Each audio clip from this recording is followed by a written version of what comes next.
Bechoros Daf Tesvav. I am finally back in Israel, getting back into the groove of things. We learned in the Mishnah regarding Psulei HaMikdashim. If somebody designated a carbon and later on it got a mum, so you can't bring it on the Mizbeach, you must redeem it. Says the Mishnah, since it was Kaddish, Kedushas Haguf, then even if it has a firstborn male, you don't have to give it as a Bechar. And you don't have to give Matnis Kuna Zuraya L'chayayim B'keva to the Kohen. How do we know this? Because it says in the pasuk by Psulei HaMikdashim, it says, Ach kasher ye'ochel es hatzvi ves ha'ayal. The Torah compares Psulei HaMikdashim to a deer and an ibex. And just like a deer doesn't have a bechar because it's a chaya, so too Psulei HaMikdashim. And just like an ibex, you don't give matnis kuuna because it's a chaya, so too Psulei HaMikdashim. The Gemara just says, Derech Hagav, that if we were only going to learn one of the two drushes, bechar or Matis Kuna, I would prefer to learn Bechar because Bechar is not equal to everybody. You don't give a Bechar from females, so therefore it's easier to learn that as a drasha. Now, if I compare Psulei HaMikdashim to a Chaya, to a deer, so perhaps you could eat the Chaylev of a Psulei HaMikdashim, just like you could eat the Chaylev of a deer. Says the Gemara, according to the Tanakama, it says Ach. Ach excludes only Bechar and Matis Kuna are like a deer, but not Chaylev. Rava says, very interesting. He says that it says by a bechar, if it befalls a mum, it becomes a bal mum, you could eat it, but rakis domei loy soichel. Don't drink its blood. What's the havamina that I could drink the blood of a bechar? Why is it any different than any other animal? Says the Gemara. Says Rava, dam doesn't mean dam. Dam means chaylev. And here's where I know that I cannot eat the chaylev of Psulei HaMikdashim. Now, if the Torah meant chaylev, why did the Torah say dam? Says the Gemara, to teach us that if you eat the chaylev, you get kares, just like as if you were eating dam. According to Rava, the word ach is extra, because I'm learning, instead of chaylev from ach, I learn chaylev from dam. So the word ach is extra. Says Rava, I learn the concept of oisef is benoi also applies to Psulei HaMikdashim. That means I cannot shech the mother and her offspring on the same day. According to Abaye, I don't need a pasuk for that. Psulei HaMikdashim is either chulin or kachim, and both chulin and kachim have an iser to shecht oisef is benoi on the same day. According to one lashon, the Gemara learns the word tizbach teaches us you're supposed to shecht the Psulei HaMikdashim and don't use the shearings and don't work it. And the word basar teaches us don't drink its milk.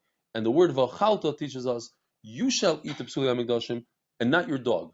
So we have an exclusion for the dog. According to the other lashon, I don't have an exclusion for the dog. Why? Because they take the two words v'chalta v'zavachta, tizbach v'chalta, to teach us that when is this animal mutter, only after you shecht it, then you could eat it. But beforehand there's an isser for gizav avoda. But now I used up the word v'chalta, and I have no longer a way to exclude dogs. So therefore, Psulei HaMikdashim, you're allowed to give to your dog. There's three categories, says the Gemara. If an animal, a Psulei HaMikdashim, who got a mum and you redeemed, if she became pregnant before you redeemed her, and gave birth before you redeemed her, then the animal is kaddish. And we'll explain what that means. If she became pregnant before you redeemed her, and gave birth after you redeemed her, that's what the Mishnah is talking about, and the offspring is asur. We'll explain. However, if she both became pregnant and gave birth after you redeemed her, then the offspring is mutter. So what does it mean that if she became pregnant and she gave birth before redeeming her, the offspring is kaddish? Says the Gemara, it says in the pasuk by Shlamim, im zachar im nekeva.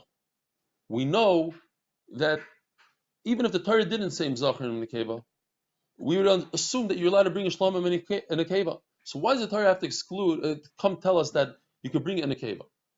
Says the Gemara, it's completely extra to teach us that the offspring of a shlamim is like a shlamim, because it says zachar.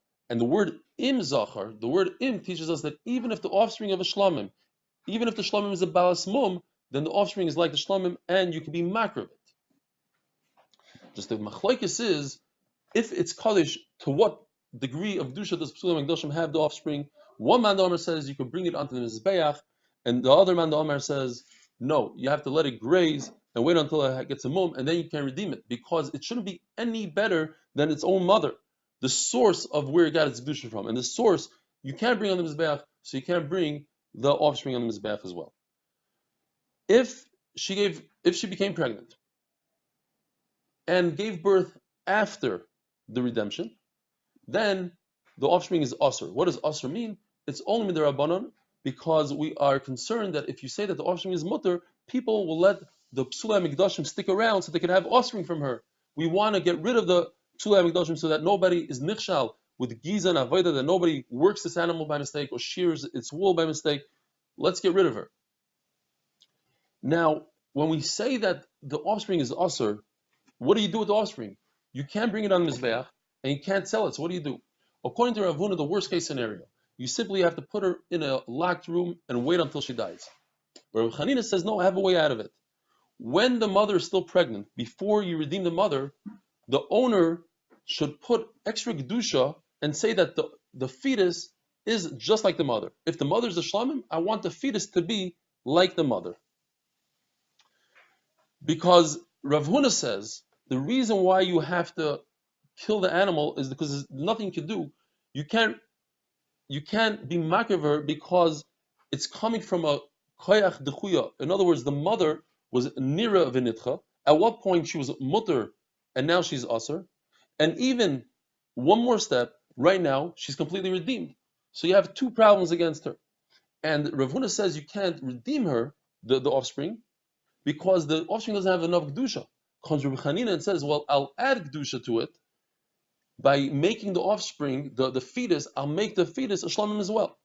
The Gemara says, what about if I make the fetus a different carbon? If the mother's a shlamim, I want to make the fetus a chatos. So Rav Sheshes, you can't do that. And the Gemara brings him a furish of Raisa, you can't do that because there's exer shava b'sharecha to a bechar. Just like a bechar, you can't make into another carbon. You can't say this bechar should be a shlamim.